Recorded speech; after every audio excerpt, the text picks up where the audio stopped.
Міне достар, топ-10 рейтинг шықты. Елімізде ең үздік жұмыс берушілердің тізімі ProHunters HR агенттігінің зерттеуі бойынша елімізде жалақысы өте жоғары, жұмыс істеуге ыңғайлы, қолайлы, корпоративный культурасы просто мощный компаниялардың тізімі ғой. Енді былайша айтқанда, осылардың біреуіне жұмысқа барып орналассаң өкінбейсің деп тұр ғой. Көп сөзбай айтайын, 10-шы орында бізде Freedom Holding орналасқан екен. Freedom Bank, яғни соңғы жылдары өте күшті қарқынмен дамып келе жатқан компания, толық келісуге болады. 9-шы орында бәрімізге белгілі BI Group компаниясы орналасқан екен. Ал 8-ші орында қалатын жағдай Қазмұнайгаз компаниясы. Өйткені Қазмұнайгаз жыл сайын негізі 4-ші, 5-ші орындарды алып келген, биыл міне 8-ші орынға бірақ түсіп кеткен екен. Ал 7-ші орында осы Қазмұнайгаздан да озып кеткен Air Астана компаниясы орналасқан, өте тамаша көрсеткіш.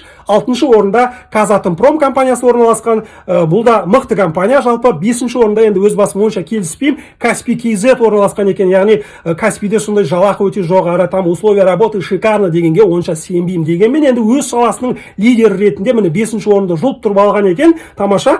4-ші орында енді Ақтөбе Мұнайгаз компаниясы орналасқан, яғни мұнай компаниясы, ақшаның бәрі мұнайда ғой, енді сол себепті түсінікті деп ойлаймын. Ал енді 3-ші орында былайша айтқанда қола жүлдені алып отырған LVMH деген компания, яғни Louis Vuitton, Moet Hennessy, көбінесе мына әйелдердің киім-кешектерін, модный жаңағы товарлар, сумкілер, арақ, марақ, коньяк, маньяк шығаратын компания ғой. Енді ақшаның бәрі осыларда, сол себепті міне 3-ші орында орналасқан екен. Ал 2-ші орында тағы бір мұнай компаниясы, Қарашығанақ Petroleum Operating компаниясы орналасқан екен. Ал 1-ші орында еліміздегі мынау ең үздік жұмыс беруші алтын алқаны алып отырған, как всегда, жыл сайын негізі осы 1-ші орында осы компания алады, ол Теңгиз Шевройл компаниясы, яғни ТШО.